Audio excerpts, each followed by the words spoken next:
الزرنيخ السم الأساسي لصناعة أشباه الموصلات.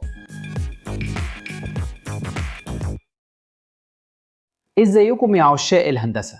عمركم فكرتوا ازاي واحد من أشهر السموم في التاريخ ممكن يكون في نفس الوقت ركيزة أساسية للتكنولوجيا اللي بنستخدمها كل يوم؟ الزرنيخ، الاسم اللي بيستدعي الغموض والخطر، بيخفي جواه ازدواجية مدهشة. هو عنصر كيميائي ليه ماضي مظلم، لكن ليه مستقبل مشرق، خصوصا في قلب أجهزتنا الإلكترونية. بس في الآخر إيه هو الزرنيخ بالظبط؟ وإزاي بقى ضروري قوي للعالم الحديث؟ وهنا أعتقد إنه يستاهل نوضح الفرق، لأن في الحقيقة العنصر الكيميائي اسمه الزرنيخ، والسم يقصد به مركبات الزرنيخ. بس ايه الفرق بين الاتنين؟ الزرنيخ اللي رمزه AS ورقمه الذري 33 مش معدن تقليدي ولا حتى ليفلز، هو بينتمي لفئة خاصة من العناصر اللي معروفة باسم أشباه المعادن أو شبه الفلزات. ده معناه إنه عنده خصائص وسطية، يعني ممكن يتصرف أوقات كأنه معدن وأوقات تانية كأنه لا معدن، وده حسب الظروف. الطبيعة الغامضة دي هي بالظبط اللي بتخليه مرن جدا وفي نفس الوقت خطير جدا. تخيل حرباية كيميائية قادرة تغير خصائصها علشان تتأقلم مع مواقف مختلفة. دي مقارنة كويسة للزرنيخ. أما المقصود بالسم فغالبا بيتقال على مركبات الزرنيخ زي ثلاثي أكسيد الزرنيخ ملك السموم التاريخي. هو سام للبشر وبيسبب أضرار كبيرة، لكن كمان بيستخدم في الصناعة وتاريخيا في الطب. باختصار، الزرنيخ هو العنصر الكيميائي النقي شبه معدني لونه رمادي وهش، وبيتواجد في التربة والمياه والمعادن. ومصطلح مركبات الزرنيخ هو اللي بنستخدمه عشان نشير للمركبات العضوية أو غير العضوية للعنصر ده، والغير عضوية زي الأرسنات والأرسنات، ودي بتكون سامة جدا. بس إيه هي الخصائص اللي بتخلي الزرنيخ فريد ومفيد بالشكل ده؟ زي ما قلت في صورته العنصرية، الزرنيخ بيكون صلب هش وغالبا لونه رمادي فضي، وممكن يتسام، يعني يتحول مباشرة من الحالة الصلبة للحالة الغازية لما يتسخن من غير ما يسيح. هو بيتفاعل مع عناصر تانية وبيكون مجموعة كبيرة من المركبات، وبعضها سام جدا، وفي مركبات تانية بتكون مستقرة ومفيدة بشكل مدهش. قدرته على تكوين روابط تساهمية مع عناصر تانية مهمة جدا في استخداماته، خصوصا في الإلكترونيات، لأن الدقة في توصيل الإلكترونات هناك هي كل حاجة. بس إزاي عنصر ليه سمعة مرعبة زي دي وصل لعلمنا وبقى جزء من تاريخ البشرية؟ تاريخ الزرنيخ طويل ومليان مفاجآت، ومعروف من أيام العصور القديمة. مركباته كان بيستخدمها اليونانيين والرومان خصوصا في الألوان، وللأسف كمان سم. لمدة قرون كان الزرنيخ هو السلاح الصامت، صعب اكتشافه وبيفضل موجود حتى في الجرعات الصغيرة. اكتشافه كعنصر كيميائي نقي بينسب لألبرتوس ماجنوس في القرن الثامن، مع ان طبيعته كعنصر ما تفهمتش بالكامل غير بعدين بكتير. التاريخ الطويل ده من الاستخدام وسوء الاستخدام شكل نظرة الناس للزرنيخ، بس ما منعش العلم انه يكتشف امكانياته. بس سم قوي جدا لقى طريقه لأكتر الصناعات تطور في عصرنا.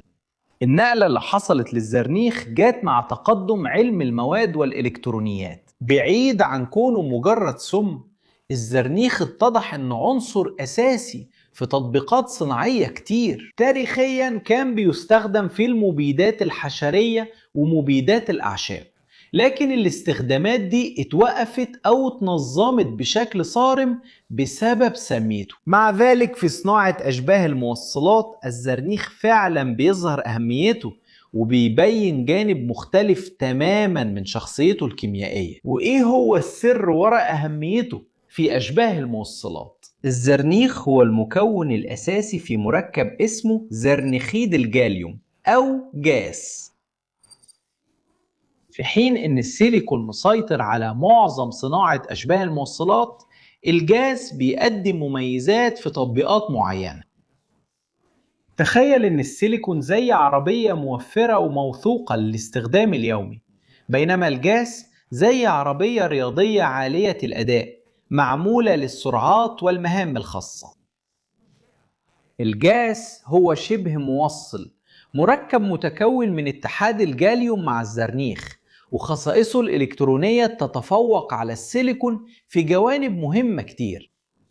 بس ليه الزرنخيد، يعني زرنخيد الجاليوم، متفوق قوي في بعض المجالات؟ وليه الزرنيخ نفسه مهم جدا في الموضوع ده؟ الجاز بيسمح للإلكترونات تتحرك بسرعة أكبر بكتير من السيليكون، وده بيخليه مثالي للأجهزة اللي بتشتغل بترددات عالية، زي اللي موجودة في أنظمة الاتصالات اللاسلكية والرادارات والأقمار الصناعية. وكمان على عكس السيليكون، الجاز هو شبه موصل بفجوة طاقة مباشرة، وده معناه انه يقدر يصدر ضوء بكفاءة عالية. الميزة دي أساسية في تصنيع الليزر والLEDs والخلايا الشمسية عالية الكفاءة. تخيل سرعة الإنترنت بتاعة ال5G أو وضوح المكالمات عبر الألياف الضوئية، بيعتمدوا على مكونات بتعالج الإشارات بسرعات رهيبة. كتير من الأحيان الجاليوم أرسنايد هو اللي ورا الأداء العالي ده.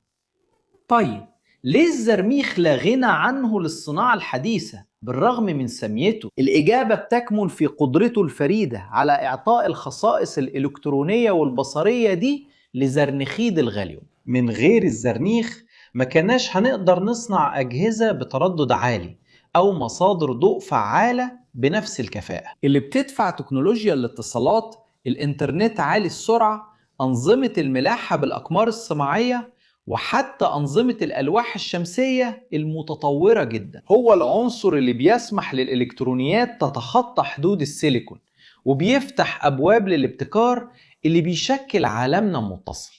بس لو هو مفيد كده، إزاي بنتعامل مع سميته اللي موجودة فيه أصلا؟ سمية الزرنيخ مشكلة خطيرة، خصوصا في أشكاله غير العضوية المعروفة بمركبات الزرنيخ، واللي هي أكتر حاجة خطيرة على صحة الإنسان. التعرض ليه ممكن يسبب مشاكل كتير، من تهيج في الجلد لحد السرطان وتلف في الأعضاء الحيوية. مع ذلك من المهم نفهم إن في صناعة أشباه الموصلات الزرنيخ مش بيتعامل معاه بإهمال، هو بيتضاف لمركبات مستقرة زي الجاليوم أرسنيد جاز، وبيتم معالجته في بيئات متحكم فيها جدا مع معدات حماية وبروتوكولات أمان صارمة. ده زي الشغل مع الكهرباء ذات الجهد العالي، هو خطر لو ما اتبعناش التعليمات، لكن آمن تماما مع الاحتياطات الصح.